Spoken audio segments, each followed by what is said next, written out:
It means poof boy David and Perlita and Harry and Ellery and Robo Knight. When you try to sit in or lift into a chair that doesn't belong to you to lead it, it means you go deranged and delusional. It means that you know you're doing it intentionally and fucking people up, David.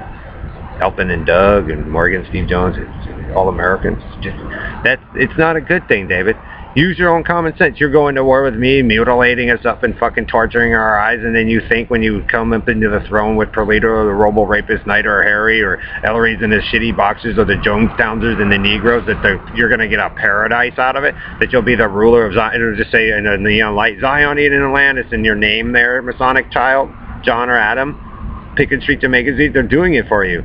It doesn't turn into a paradise. It means you live in a delusional realm. Understand what warfare is. What, you guys think the Navy and the soldiers and them like that? The police officers think it's fun? No. If you guys make life easier so they don't have to, if you take responsibility where they don't have to wipe your asses anymore, then you get closer to a real reality because you're living in a way that you should be instead of the other way. So David, when you keep doing this multiple times out here to make a point, you make 0 point because they automatically already know through history, through their own research, through what they have to deal with, that most of you don't belong out here, or you come out here to create problems on purpose and then turn around and complain. Then they give you a nice place to do things in. They even try to give you schools to help readjust you all, and then you spit in their faces. So what do you expect, David? That isn't returning to reality. You are the murderers. You can't sit there and point the finger, well, I'm going to create reality through an enemy.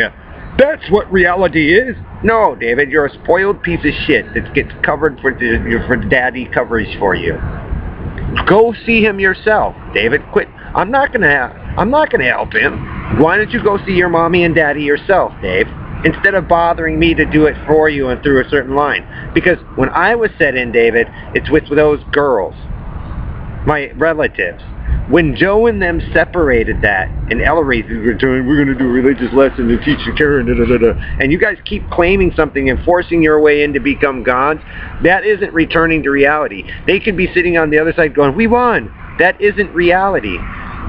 It's a deranged delusion because the group of them failed to want to accept responsibility for certain things because they believe they can do whatever they want, and they can't because they have another set of peers that are disputing their actions for what they do.